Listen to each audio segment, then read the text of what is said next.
भगवान की जय। बोलिए श्री स्वामी जी महाराज की जय।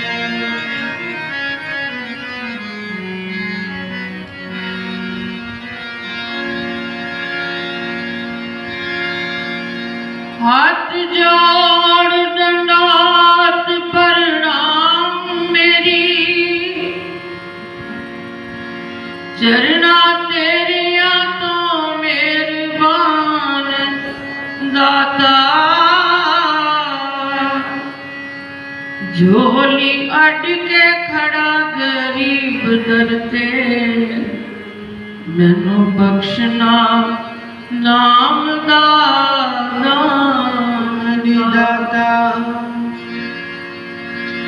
भोली बालड़ी मूरत मन मेरे, अंदर रहे विराज मान दाता।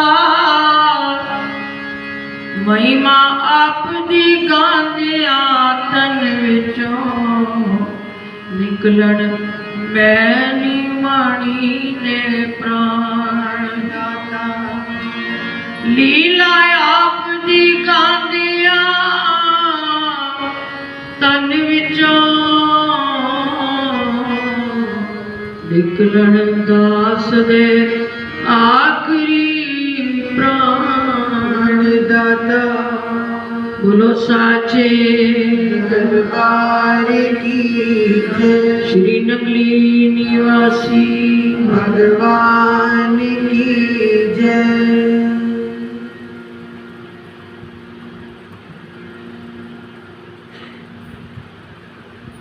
गुरु महाराज जी के पावन दरबार में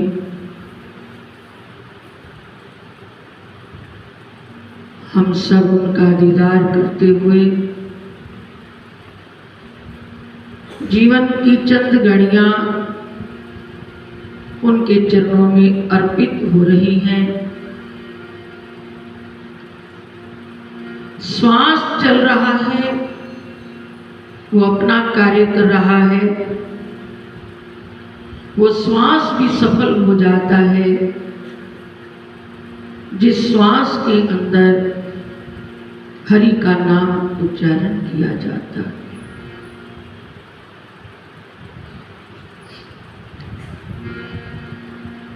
सभी महापुरुष, सभी सदग्रंथ इस श्वास की कीमत पर जोर देते हैं, अपना अपना बयान देते हैं, लेकिन हमारी समझ में अभी कुछ ये बातें मानो एक मनोरंजन का रूप है। ये पता तब चलता है जब ये पूंजी हाथ से लुट जाती है।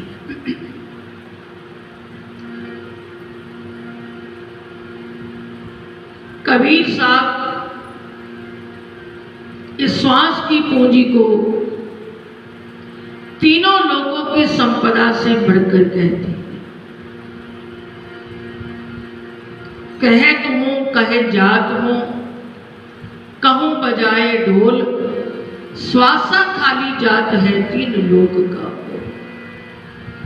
ऐ मानव तेरे श्वास जो आ रहे हैं जा रहे हैं, इनकी कीमत तू पहचान।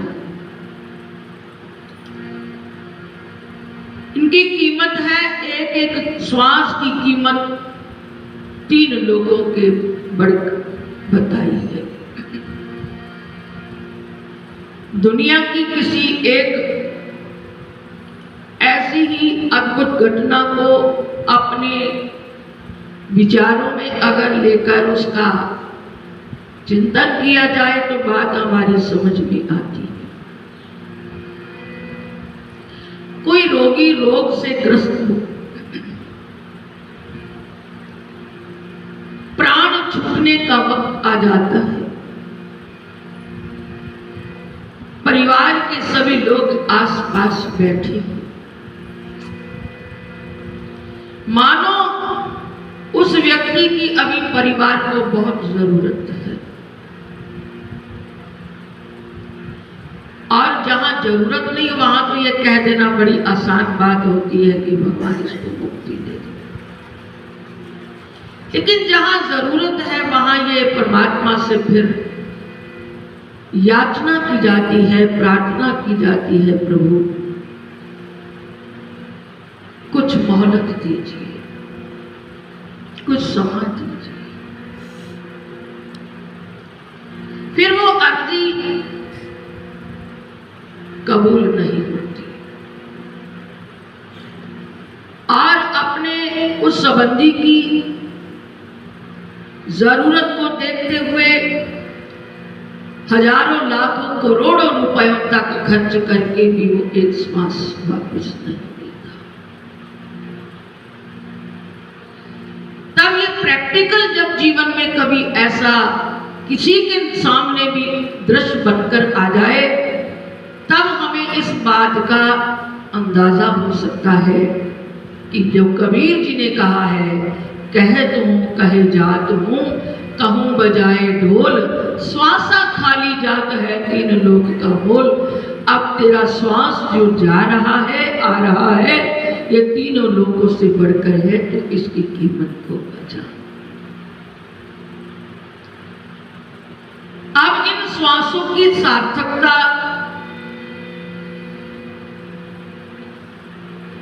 कैसे हो सकती है?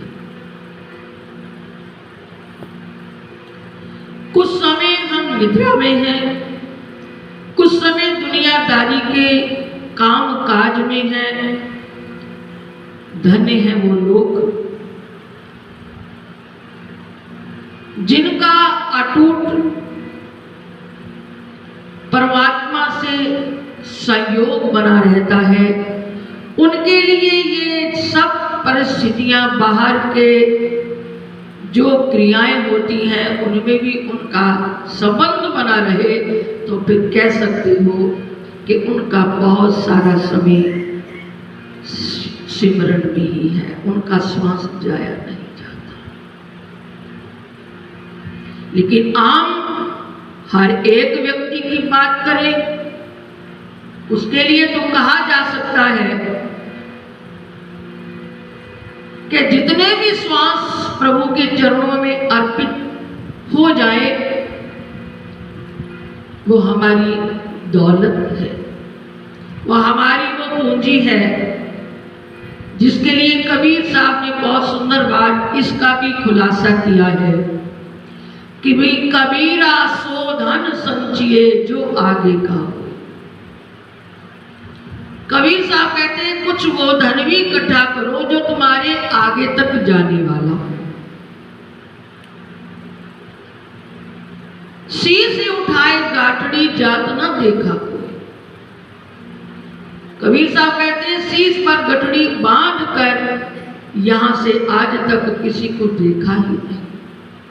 यही मिला, यही खाया, यही भोगा, यही से खाली होकर चल पड़े।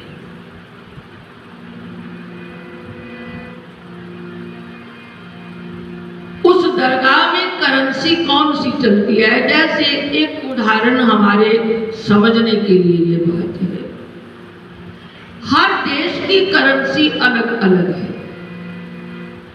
कोई अमेरिका, कोई कनाडा, कोई और किसी देश विदेश में जब यात्रा में निकलता है, अपने देश की करेंसी को बदल कर वहां से निकलता है, क्योंकि वहां काम वही आएगी जो वहां चल सकती है। इस माया नगरी में भले ही हमारे लिए सब कुछ उपयोगी है, जरूरतें हैं हमारी, लेकिन इसके रहते ही वहां की करेंसी को यहां से लेकर चलना है। तो वहां काम आने वाली करेंसी ही क्या है? हमारे अच्छे कर्म, नेक कमाई और प्रभु का सिमरन। उस कमाई के लिए कबीर साहब ने संकेत दिया है, कबीरा सो धन संचिए जो आगे का हुए। जो वहां की करेंसी तुम्हारे जीवन में इकट्ठी कर लोगे, वो तुम्हारे काम आएगी। कबीरा सो धन संचिए, जो आगे का होए शीश उठाए गाठड़ी, जात न देखा कोई।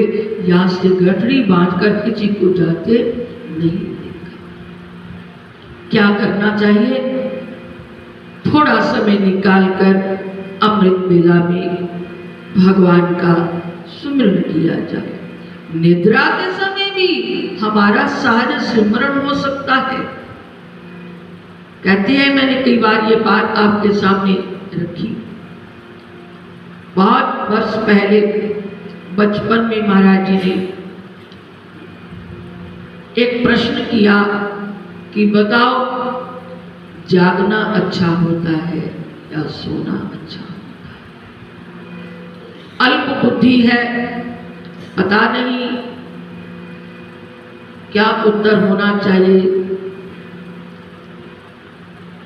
एक अल्प बुद्धि के कारण तो उत्तर यही रहेगा कि सो गया तो समय निकल गया, जागते हुए तो कोई कर्म किया जाएगा।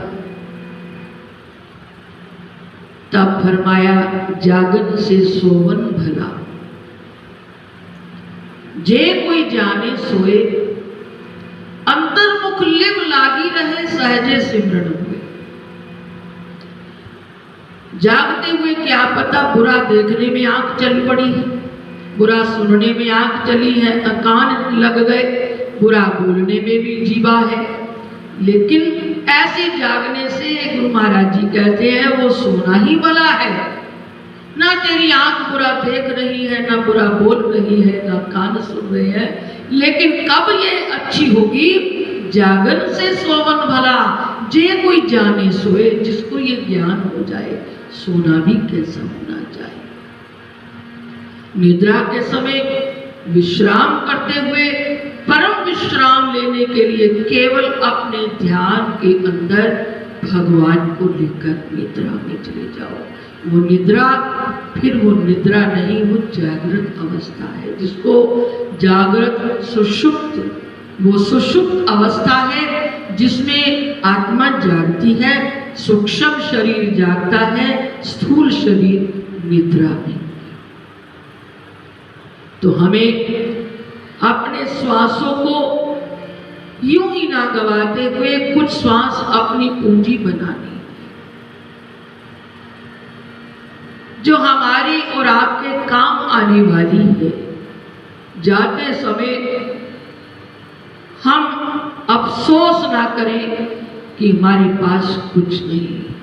आज हम सत्संग में बैठकर इन बातों को श्रवण करते चले आए हैं, करते रहेंगे, लेकिन बात तब बनेगी जब इस बात को हृदय में धारण कर लिया जाएगा।